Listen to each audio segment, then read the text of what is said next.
Okay, well, as Bill said, my name's Dave, and I'm a community development worker in Ely in Cardiff, and I'm also a trustee of Bill's charity, People Around Here. But I took my starting point as a sort of an imaginary walk through Cardiff, I suppose, and what that would be like and what you'd see on that journey. So a walk through Cardiff would quickly reveal obvious inequalities in the environment. So a person living in, say, Rabina or Pennylan might expect to step out of their front door into a leafy city suburb with well-maintained green spaces and clean streets. Meanwhile, a person living in Ely or St Mellons or a number of other places is more likely to encounter a different environment on their doorstep. Litter and fly-tipping hotspots, graffiti and vandalism being everyday experiences. So people in the same city are living with different background scenery which acts as a visual indicator of ingrained inequality. Research has clearly shown that the level of social inequality within a country directly corresponds to levels of mental and physical ill health. And in countries with a big gap between rich and poor, mental and physical ill health will be actually more of a problem. In Britain, the gap between rich and poor has increased in recent years, and perhaps the physical environment is the most immediate and obvious indicator of this. Living in a community that feels neglected and unsafe leads to low self-esteem. It impacts on a person's perception of themselves, their neighbour and their community, and it can leave residents feeling unsafe and anxious. Opportunities for healthy outdoor activity tend to be limited, and all this is experienced within a city that is relatively wealthy and in which neighbours not far down the road have access to a better environment and better opportunities. All these are contributing factors to high levels of poor mental and physical health. Some years back, a famous report by two American researchers introduced us to the broken window syndrome. Some people might have heard of the concept of the broken window. And the gist of it is captured in the following quote. Social psychologists and police officers tend to agree that if a window in a building is broken and is left unrepaired, all the rest of the windows will soon be broken. This is as true in nice neighbourhoods as in run-down ones.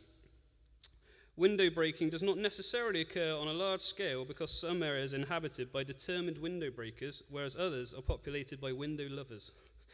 Rather, one unrepaired broken window is a signal that no one cares, and so breaking more windows costs nothing. So despite initially appearing like rather a negative kind of concept, it's actually quite an empowering concept for everyday people, because what it means essentially is that quite big differences can be made to the experience of living in a place through relatively minor activities. We don't have to feel powerless or that our living circumstances are entirely in the hands of our council's waste management or housing departments.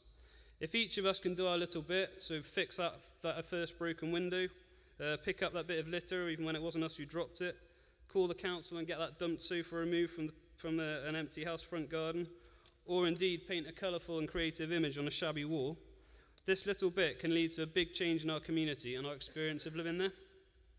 A few people making an effort to keep a place tidy can create a snowball effect. And if we start to feel like we can influence the circumstances of our lives, we feel less powerless and our self-esteem increases.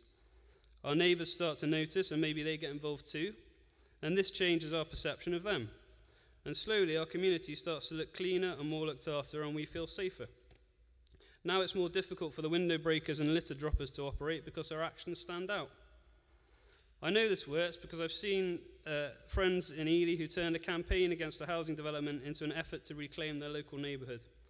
A fairly small handful of them have managed to turn an area that was notorious for burned out cars, litter and drug dealing into a central point for positive community activity.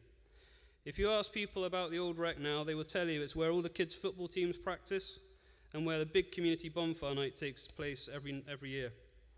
Local groups nearby keep the woodlands clean, and the action of the residents has encouraged the council to take more notice and to provide better services there. These days, you'd be unlucky to see so much as a crisp wrapper on that field, and local people will talk openly about how things have improved over the last few years.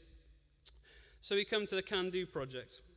The Can Do project aims to use relatively small-scale creative community action to generate an increased sense of empowerment and self-esteem, a feeling that communities and individuals can act to improve their circumstances, and an increased sense of equality and social justice in the state of our physical environment.